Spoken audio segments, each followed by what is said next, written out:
आज मेरे साथ एक ऐसी घटना घटी जिससे मुझे बहुत कुछ सीखने को मिला है और बच्चों के मेंटेलिटी के बारे में मुझे पता चला है। आज मैं घर से बाहर निकला कुछ काम के लिए। मैं जा ही रहा था, रोड के किनारे एक ग्राउंड है, उसमें कुछ बच्चे खेल रहे थे।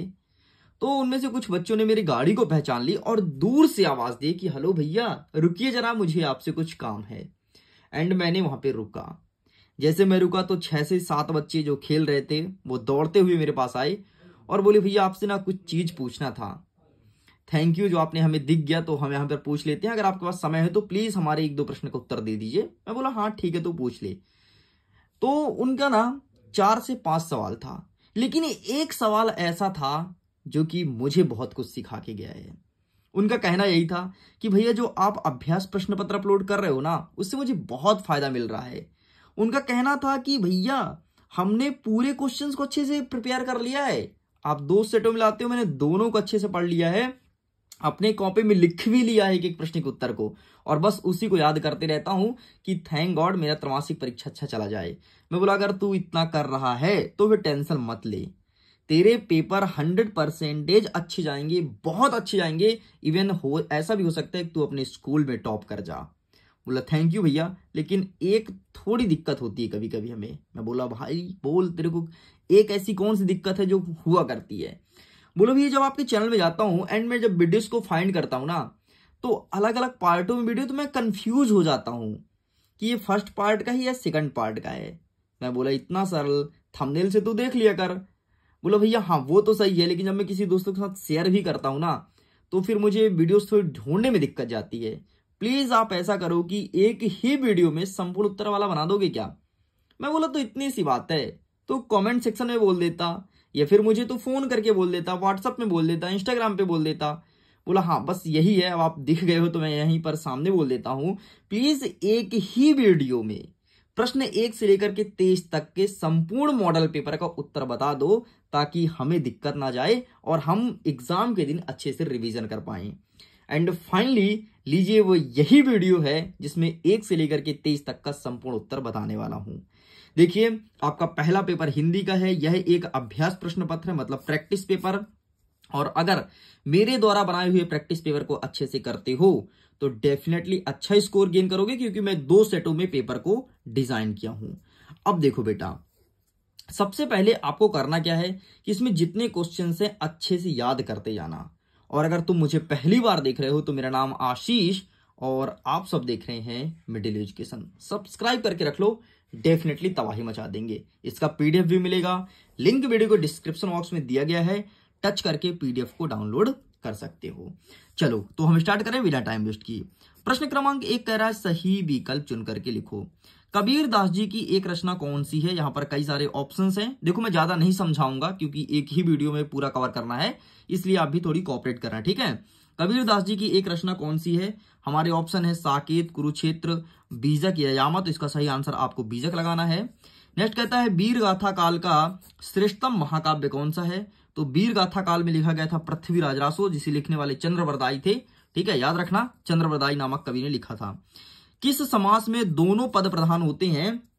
वो होता है द्वंद्व समास। इसमें दोनों पद प्रधान होते हैं। इसका उदाहरण देखना, माता और पिता, ठीक, माता और पिता, ये द्वंद्व समास का उदाहरण है। इसमें माता भी प्रधान है और पिता भी प्रधान है, मतलब दोनों महत्वपूर्ण है। भाई और बहन, चाचा और चाची, ठीक है।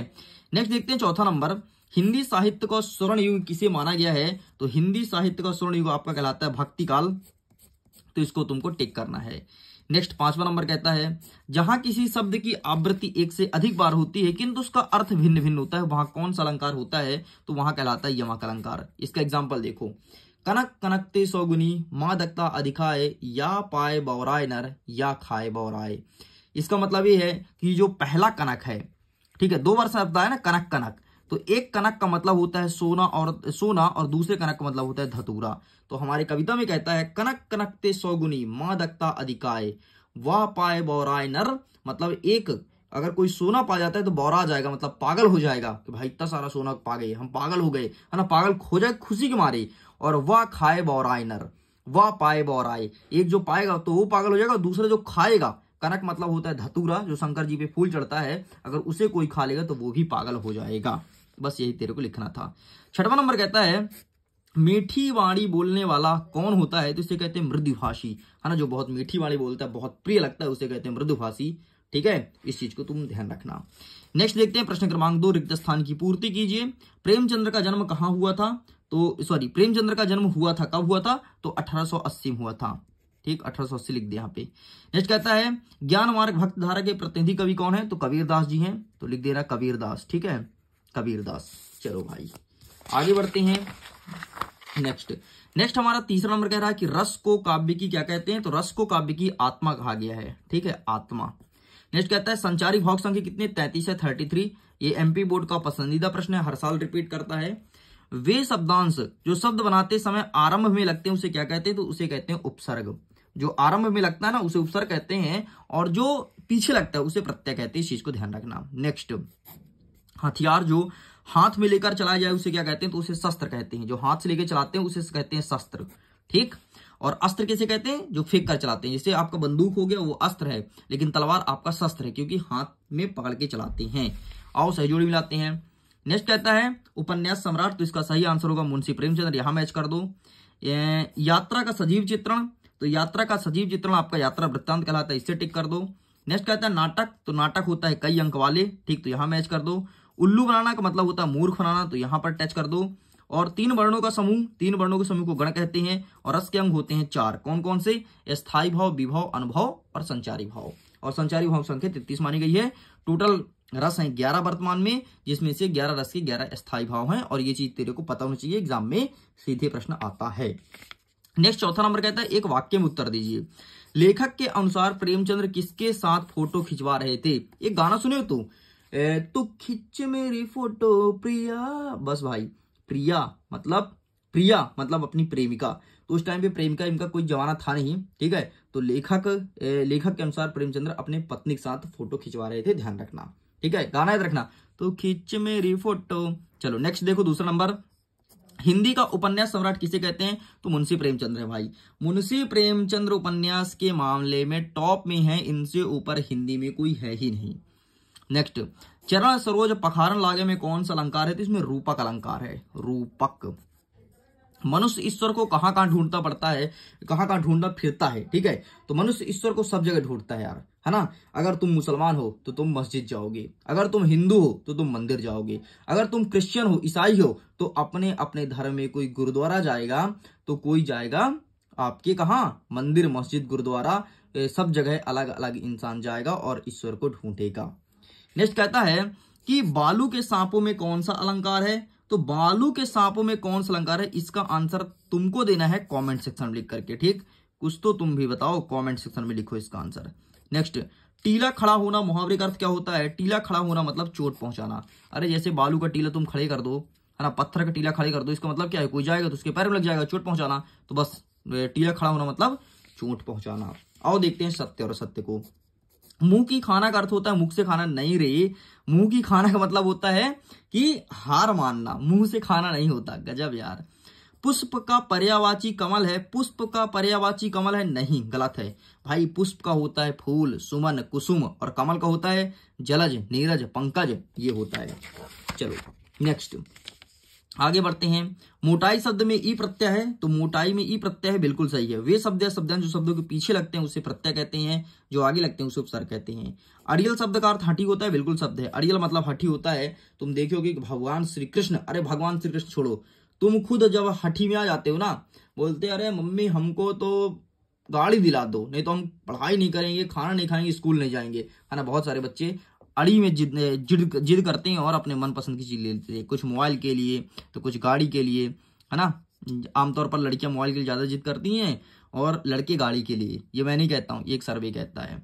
ठीक, छंद को पढ़ने की प्रवाह है, लय गति कहलाता है, बिल्कुल सही है। छंद बढ़िया पढ़ते हैं, गति लय ताल के साथ पढ़ा जाता है। राम भक्ति शाखा के प्रमुख कवि सूरदास है, नहीं रे, ये राम भक्ति के थोड़ी ना थे। सूरदास जी तो कृष्ण भगवान के बारे में लिखते थे, ये लिखते हैं बहुत अच्छा। काग के हाथ भड़े सजनी, हरि हाथ सुले गए माखन रोटी, है ना। मतलब कौवा की किस्मत बहुत अच्छी है जो भगवान श्री कृष्ण के हाथ से मक्खन रोटी छीन के ले गया। चलो हमारा छठवां कहता है कि निम्नलिखित शब्दों के अर्थ सहित वाक्य बनाइए। पहला नंबर कहता है मृदुभाषी। मृदुभाषी मतलब होता है यार मीठा बोलने वाला, ठीक है, मीठा बोलने वाला को कहते हैं मृदुभाषी, ठीक। सम्मानीय मतलब होता है जिसका बहुत ज्यादा इज्जत हो। नेक्स्ट कहता है बाहुबलता मतलब जिसके बहुत ताकत हो। और नेक्स्ट क्या कहता है अंतरात्मा। अंतरात्मा मतलब अंदर की आवाज सुनना, ठीक है। तो अर्थ लिखना है और वाक्य बनाना है तो इस प्रकार से लिखोगे। देखो ये शब्द अर्थ वाक्य, जैसे मृदुभाषी मीठा बोलने वाला ये रहा, सम्मानीय ये रहा, ठीक है। आगे देखो ये रहा आपके सामने बाहुबल और ताकतवर, ठीक, यही आपको लिखना है। चलो साइड करते हैं, आगे बढ़ते हैं। नेक्स्ट क्वेश्चन कहता है कि चिन्हों का वाक्यों में प्रयोग कीजिए, ठीक। आइए इसका उत्तर दिखाते हैं। अच्छा चिन्ह कौन कौन सा है देख लो, यहाँ पर 3 चिन्ह दिया है, ठीक है, और ये तीनों चिन्ह का लिखा है।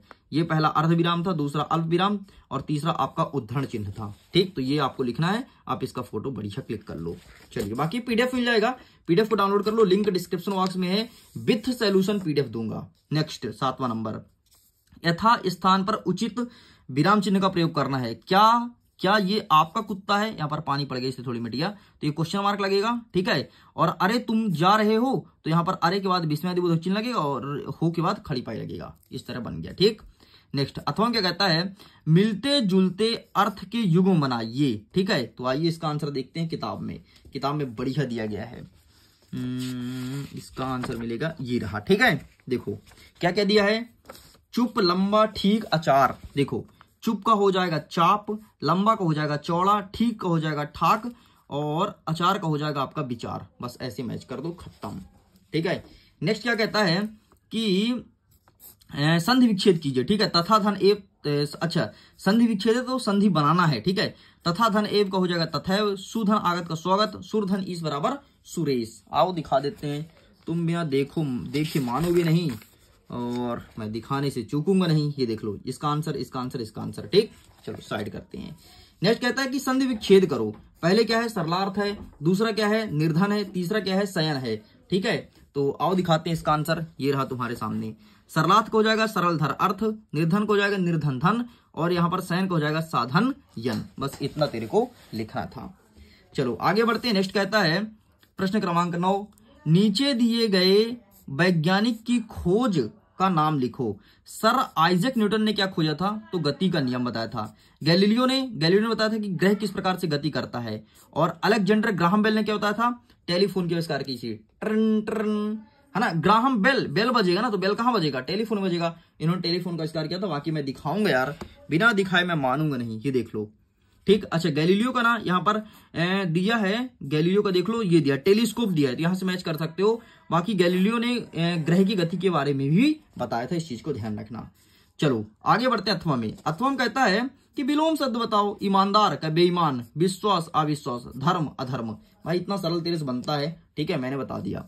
नेक्स्ट कहता है 10वां नंबर, नीचे दिए गए शब्द का पर्यायवाची बताओ। नेत्र आनंद ईश्वर, तो नेत्र का हो जाएगा नयन आंख चक्षु, आनंद का हो जाएगा खुशी उत्साह, ईश्वर का हो जाएगा भगवान इष्ट देवता। खत्म, इतना सरल है ना। चलो आगे बढ़ते हैं। नेक्स्ट इसी के अथवा में क्या कहता है कि शब्द युग्म का अपने सरल शब्दों में प्रयोग करो। अगम दुर्गम, अभिमान अहंकार, अस्त्र शस्त्र। आओ दिखा देता हूं इसका आंसर तुमको, ताकि तुम अपने सरल शब्दों में प्रयोग करके और कॉपी में लिख सको। ये देखो अस्त्र शस्त्र अगम दुर्गम रहा और ये रहा अभिमान और अहंकार, ठीक है। ये सारी चीज दे दिया गया है। चलिए जी साइड करते हैं। चलो प्रश्न क्रमांक 11 कह रहा है कि अपने रुचि के बारे में लिखो। भाई तेरे को क्या पसंद है, तू अपने रुचि के बारे में लिख, ठीक है। इसे तुमको स्वयं लिखना है, मैं नहीं बताऊंगा। अगर तुम आंसर देखना चाहते हो तो अपने ब्रिज कोर्स का पेज नंबर 31 खोलना। कार्य पत्रक 5 में तुम आंसर भरे होगे। अब तुम्हारी रुचि क्या है मुझे क्या पता, इसलिए इसका आंसर मैं नहीं बता रहा हूं। भाई तुम्हारी रुचि तुमको पता होगा ना, तुम्हें हलवा खाना पसंद है, पूरी खाना पसंद है, लौकी खाना पसंद है, केला खाना पसंद है, मोबाइल चलाना पसंद है, खेलना पसंद है, लड़ाई करना पसंद है, गाली देना पसंद है, क्या पसंद है भाई तुम जानो, मुझे क्या पता। इसलिए रुचि तुम यहां पर लिखोगे। आगे बढ़ते हैं। अपने प्रिय शिक्षक के बारे में लिखो। अब प्रिय शिक्षक तुम्हारे कौन है भाई, मिडिल एजुकेशन है या कोई और शिक्षक है, जो भी तुम्हारे प्रिय शिक्षक हो, तो अपने मास्टर साहब के बारे में तो तुम लिखोगे ना, तो इसलिए ये दोनों छोड़ दिया हूं। नेक्स्ट 12 नंबर कहता है कि कारक किसे कहते हैं। आओ कारक दिखाएंगे, है ना। देखो काम का चीज बताया हूं। अब भाई जो मैं नहीं जानता तुम्हारे बारे में तो मैं कैसे लिखूं, ठीक है। कारक किसे कहते हैं, देखो संज्ञा या सर्वनाम के जिस रूप से क्रिया तथा वाक्य के अन्य शब्दों के साथ उसका संबंध जाना जाए उसे कहते हैं कारक। और कारक चिन्ह होता है एक, जो कि होता है 7 प्रकार का। देखो, कर्ता ने कर्म को कर्णम से द्वारा संप्रदान के लिया पदान से लग संबंध काके की गागे की रारेरी अधिकरणम में पर संबोधनम अहोवरे, ये हो गया कारक चिन्ह। बाकी ये नहीं पूछेगा कारक क्या, बस इतना तू याद कर ले, तेरा काम हो जाएगा। चलो भाई आगे बढ़ते हैं। नेक्स्ट, अगर आपके शाला में कोई विद्यार्थी है हेलन केलर की तरह, हेलन केलर का मतलब अपाहिज, ठीक है। अगर तुम्हारे कक्षा में कोई अपाहिज विद्यार्थी है जिसका हाथ पैर बेचारा का नहीं चल रहा है, बैठा रहता है व्हील चेयर में, तो आप उसकी सहयोग कैसे करोगे? अरे सिंपल से यार, अगर वो पढ़ाई कर रहा है और कुछ लिख रहा है तो उसको हम पेन देने में सहयोग करेंगे कि ले भाई तू पेन पकड़ ले, इस प्रकार से, ठीक है। और अगर कोई चीज उसे समझ नहीं आ रहा तो उसे हम बार बार सिखाएंगे, उससे दोस्ती करेंगे, उससे घृणा नहीं करेंगे, उसको मारेंगे नहीं, उसको डांटेंगे नहीं, बल्कि उससे दोस्ती करेंगे। अगर उसे प्यास लगी है तो पानी ला करके देंगे, इस प्रकार से हम सहयोग करेंगे। बाकी अपने शब्दों में लिखना है। अगर तुम जानना चाहते हो इसका आंसर कहां मिलेगा तो आपको मैं दिखा देता हूं कि आपके बुक के सबसे अंतिम में जाना ब्रिज कोर्स में, और ये रहा हेलन केलर वाले, यहां पर उत्तर तुम लिखे होगे, वही उत्तर छाप देना, बात खत्म। नेक्स्ट कहता है प्रश्न क्रमांक 13, गद्य की प्रमुख विधा का नाम लिखो। देखो यार, गद्य की कई सारी विधाएं हैं, ठीक है। निबंध हो गया, कहानी हो गया, नाटक, एकांकी, उपन्यास, ये सभी गद्य की विधाएं हैं। लेकिन उत्तर बिना दिखाए मैं नहीं मानूंगा, ये रहा दूसरा नंबर का उत्तर, ठीक, यही लिख के आना है। नेक्स्ट कहता है कि राहुल संख्यात्रन की 2 रचना लिखते हुए भाषा शैली लिखिए। राहुल संख्यात्रन के ऊपर ऑलरेडी मैंने पोस्ट अपलोड करके रखी है, अगर तुमने नहीं देखा है तो मैं लिंक दे दूंगा व्हाट्सएप ग्रुप में, वहां पे तुम जाके देख लेना, और टेलीग्राम पर भी भेज दूंगा, दोनों जगह भेज दूंगा, तो वहां से देख लेना राहुल संख्यात्रन के बारे में। लेकिन फिर भी मैं दिखा देता हूं। देखो, एकदम सरल भाषा में मैं स्वयं पोस्ट लिखा हूं, है ना। आप चाहो तो गूगल में सर्च कर सकते हो, डालोगे राहुल संख्यात्रन भाषा शैली 2 रचनाएं, और अंतिम में डाल देना ASK क्लासेस। क्या लिखोगे? ASK CLASSES, ये स्पेलिंग देख ले, अंतिम में लिख दियो, आ जाएगा मेरा पहला। और मेरे पोस्ट तो पढ़ना भाई, एकदम इजी लैंग्वेज में लिख दिया हूं। नेक्स्ट कहता है कि कांजी हाउस में कैद पशुओं की हाजिरी क्यों ली जाती थी? देखो यार, कांजी हाउस में इसलिए हाजिरी लेते थे कि कोई पशु रात में गायब तो नहीं हो गया है, उसकी भी हाजिरी लगती थी, जैसे तुम्हारी हाजिरी लगती है स्कूल में। तो ये लिखा है इसका आंसर, ये देख लो, पूरा पूरा ही लिखना है, ठीक है। चलो आगे बढ़ते हैं। छोटी बच्ची का बैल के प्रति प्रेम क्यों उमड़ा? देखो यार, छोटी बच्ची की माता का डेथ हो गया था, ठीक है। तो उसे लगा कि यार बैल के भी तो कोई नहीं है, तो वो लगी कि जिस प्रकार से हम असहाय हैं, अकेले हैं, वैसे बैल भी अकेले है। तो बैल से बहुत प्रेम करने लगी। जब वो रोती थी तो बैल के पास चली जाती थी कि देख यार, मैं दुख में रो रही हूं, तुम्हारे पास भी कोई नहीं है, तो अब दोनों अपन साथ हैं, ठीक। इस प्रकार से उसका प्रेम उमड़ा था। और जब भी उसे रोटी मिलता था ना, हीरा मोती को भी जाके रोटी खिलाती थी, आधा आधा तोड़ तोड़ के, इतना प्रेम था। नेक्स्ट कहते हैं 15 नंबर, निपात शब्द क्या है लिखिए। तुमको पता है, बैल से, गाय से मेरा ही बहुत लगाव है, मैं भी उनसे बहुत प्रेम करता हूं भाई, मैं बहुत ज्यादा मानता हूं। अगर जीव जंतु में मानने वाली बात है कि कौन किसे मानता है, तो मैं सबसे ज्यादा गाय को मानता हूं। आई एम काउ लवर्स, ठीक है। मेरा एक आईडी है, बताऊंगा नहीं कहाँ है, नहीं तो तुम सर्च करके देखने लगोगे। वो आईडी है काउ लवर के नाम से है भाई, मैं चलाता हूँ काउ लवर के नाम से, बढ़िया मस्त गाय का पोस्ट करता हूँ, मजा आता है, ठीक है। नेक्स्ट भाई, सर्च मत करियो कहाँ है चलो ठीक है, प्राइवेट कर दिया हूँ आईडी को नहीं तो तुम सर्च कर करके और बहुत एकदम गड़बड़ कर दोगे तुम सब। चलो आगे देखते हैं। छोटी बच्ची का बैल के प्रति प्रेम क्यों ना, ये हो गया ना। नेक्स्ट, निपात शब्द क्या कहलाता है? देखो, निपात मतलब होता है किसी शब्द पर जोर देना। जैसे मैं एक वाक्य बोलता हूँ, जरा तू सुन ले, फिर मैं दिखा दूंगा। मैं बोला मैं बाजार जाऊंगा, ये एक सिंपल सेंटेंस है। लेकिन अगर मैं बोलूं मैं भी बाजार जाऊंगा, तो जो मैं भी जोड़ा हूं ना, मतलब उस शब्द को जोड़ दिया हूं, उसे कहते हैं निपात। वहां यहाँ पे लिखा है, देख लो। चलो नेक्स्ट, संधि की परिभाषा और प्रकार लिखिए। तो संधि सिंपल सा, 2 स्वरों के मेल से जो विकार उत्पन्न होता है उसे संधि कहते हैं। एंड 3 प्रकार का होता है, स्वर, व्यंजन और विसर्ग। बस इतना तो लिखना था। नेक्स्ट कहता है मुहावरे और लोकोक्तियों में अंतर लिखो। तो मुहावरे और लोकोक्तियों में अंतर यहाँ पर लिखी गई है, देख लो। जो तुमको ठीक लगे लिख देना, लेकिन कम से कम 4 पॉइंट लिखना ही, ठीक है। चलो साइड करता हूं। देखो, ज्यादा मैं डिटेल से नहीं कर रहा हूं, क्योंकि हमें पूरा चैप्टर पूरा ये कंप्लीट करना है मॉडल पेपर, वरना तो मैं डिटेल समझाता तो मजा आ जाता तुमको। नेक्स्ट 16 नंबर कहता है मुहावरे और लोकोक्ति में तो हो गया ना। संधि और समास में अंतर लिखो। आओ संधि और समास में अंतर दिखा देता हूं, ये रहा संधि और समास में अंतर, इसका फोटो क्लिक कर लो। चलिए नेक्स्ट कहता है 17 नंबर, गोलंबर के पास जनसंपर्क की गाड़ी क्या कर रही थी? गजब का प्रश्न पूछा है। गोलंबर के पास जनसंपर्क की गाड़ी क्या कर रही थी? तो ये बताने गई थी कि बाढ़ का पानी रात्रि 12 बजे तक गांव में आ सकता है, इसलिए सब लोग सतर्क रहें। बस यही बताने गई थी, कुछ नहीं। नेक्स्ट कहता है कि वार्षिक परीक्षा की तैयारी के लिए पिताजी से किए गए संवाद लिखो। ठीक है, मतलब पिताजी से बात कर रहे हो कि पिताजी यार वार्षिक परीक्षा होने वाला है, तैयारी वैयारी मेरी कुछ नहीं है, तो वही संवाद लिखना है। तो आओ मैं दिखा देता हूँ कैसे लिखोगे, बाकी सीख लेना। अरे बहुत सरल है, सीख क्या लेना, तुम पापा जी कैसे बात करते हो वैसे लिख देना। ये देखो यहाँ पर लिखा गया है, अच्छे से प्रिपेयर कर लेना। ठीक, चलिए आगे बढ़ते हैं 18 नंबर की तरफ। निम्नलिखित मुहावरे का एक अर्थ लिखना है और वाक्यों में प्रयोग करना है। अंगूठा दिखाना और ईद का चांद होना। अंगूठा दिखाना मतलब होता है कोई चीज को मना करना, और ईद का चांद मतलब होता है बहुत दिनों बाद दिखाई देना। बस इतना तुमको लिखना था। ठीक है, नेक्स्ट कहता है कि उपसर्ग किसे कहते हैं? प्रति उपसर्ग का प्रयोग कर 2 शब्द बनाओ। तो देखो वे शब्द या शब्दांश जो शब्दों के आगे लगते हैं उसे उपसर्ग कहते हैं। यहां पर इसका परिभाषा लिखा है, देख लो, यहीं से चीटिंग हो गया। ये परिभाषा लिखा है ना यहाँ पे, ठीक है। और 2 प्रति लगा करके 2 वाक्य बनाना है ना, तो प्रति लगाओगे तो एक बनेगा प्रतिकार, दूसरा बनेगा प्रतिभा। खत्म। नेक्स्ट 19 नंबर कहता है जल है तो कल है पर एक अनुच्छेद लिखो। तो आइए हम अनुच्छेद दिखा देते हैं। अनुच्छेद कैसे लिखोगे? जल है तो कल है, अनुच्छेद मतलब होता है कि एक छोटा सा पैराग्राफ लिखना बस पानी के बारे में। तो तुम तो ऐसे भी लिख पाओगे यार, तुम इतने होशियार हो, लेकिन फिर भी देख लो, ये रहा। बस इस प्रकार से एक बार पढ़ लेना, अच्छे से तुम कर पाओगे। चलिए आगे बढ़ते हैं। नेक्स्ट, रेलगाड़ी, बस, बैलगाड़ी में जिसमें भी यात्रा की हो उस यात्रा का वर्णन करना है। इसका जब मैं वीडियो अपलोड किया था पार्ट नंबर 2, एक कक्षा 9वीं की बच्ची ने अपने बुक का फोटो खींच के भेजा था। मैंने उसका जब देखा लिखने का तरीका बहुत अच्छा लिखा था, क्योंकि वो अपने नानी की घर जा रही थी तो उसकी कहानी को लिखी थी। तो वैसे आप भी लिखे होगे अपने किताब में, तो प्लीज उसको लिख लेना। मैं बता देता हूँ एट ग्रेड में कहाँ पे मिलेगा, ठीक है, तुम्हारी थोड़ी हेल्प हो जाएगी। रुकना जरा, ये रहा भाई, पेज नंबर 18 देख लो। पेज नंबर 18 में तुम्हारे एट ग्रेड में लिखा होगा, जो भी तुम्हारे शिक्षक लिखाए हो तुम लिखे हो उस चीज को यहाँ पर अपडेट कर देना। चलिए आगे बढ़ते हैं कि गद्यांश को पढ़ना है, प्रश्न का उत्तर देना है। ठीक है, उपयुक्त गद्यांश का उचित शीर्षक क्या है? अच्छा, ये सब देखने से पहले मैं गद्यांश तो पढ़ लूं। निजी भाषा उन्नति अहो, सब उन्नति को मूल, बिन निजी भाषा ज्ञान के मिटे, ना हिये को सूल। इक भाषा इक जीवन इक मीत सब घर के लोग, तब बनत है सवन सौ मिटत मूढ़त सोग। ठीक, कहता है कि इसका शीर्षक क्या है? तो इसका शीर्षक है भाषा। पहले में उत्तर लिखना है भाषा।